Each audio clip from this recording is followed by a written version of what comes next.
এই তেলাপিয়া মাছগুলো আপনারা কাটতেছেন কেন? কি করবেন এগুলা? কাঁকড়ার খাদ্য দেব। এগুলা কাঁকড়াকে খাওয়াবেন?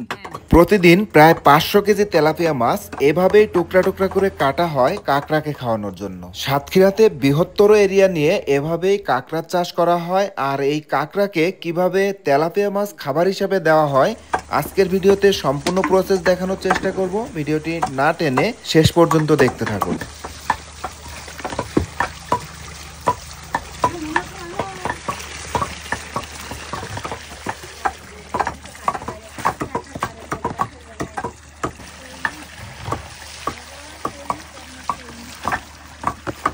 এখানে যে বক্সগুলো দেখতে পাচ্ছেন প্রত্যেকটা বক্সের ভিতরেই কিন্তু একটা করে কাঁকড়া আছে।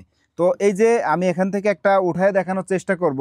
আর সাতক্ষীরার এই এলাকায় প্রত্যেকটা এরকম ঘেরের ভিতরেই কিন্তু কাঁকড়া চাষ করতেছে। হাজার হাজার বিঘা জমি হবে। এখান থেকে আমি ড্রোন ফ্লাই করে আপনাদের দেখানোর চেষ্টা করব। এখান থেকে সম্পূর্ণ এরিয়ার ভিতরেই কিন্তু এই কাঁকড়া চাষ হচ্ছে। তো আমি একটা বক্স তুলি, একটু দেখান। এই যে ভিতরে আঙুল দিলে কামড়ায় দেবে।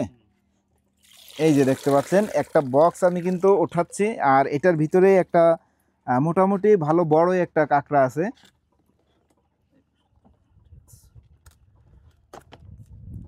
এই যে দেখেন এই কাঁকড়াটা কিন্তু এর ভিতরে খাবার দিয়ে এটাকে বড় করা হচ্ছে এবং কিছুদিন পরে এটা বিক্রি উপযোগী হবে। আর এখান থেকে নিয়েই কিন্তু এটা বিক্রি করা হবে।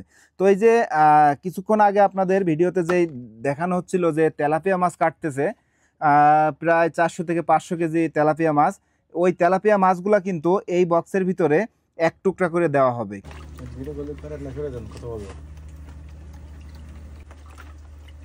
প্রত্যেকটাই কয় টুকরা করে দিচ্ছেন? এক টুকরা করে। এটা আবার কয়দিন পরে দেওয়া লাগবে? 3 দিন পরে দেব। এই এক টুকরা খেয়ে 3 দিন বেঁচে থাকবে? হ্যাঁ। কোনটা যদি মিস হয়ে যায় তা মরে যাবে না? যাবে তো। মিস তো হয় না, দেখে দেখে দিচ্ছেন না? না কাটবে মরে যাবে। এই কোম্পানি লসে যাবে। তাহলে আপনারা তো খুব মানে দেখে শুনে দিচ্ছেন, কোনটা যেন মিস না যায়। না মিস যাবে না।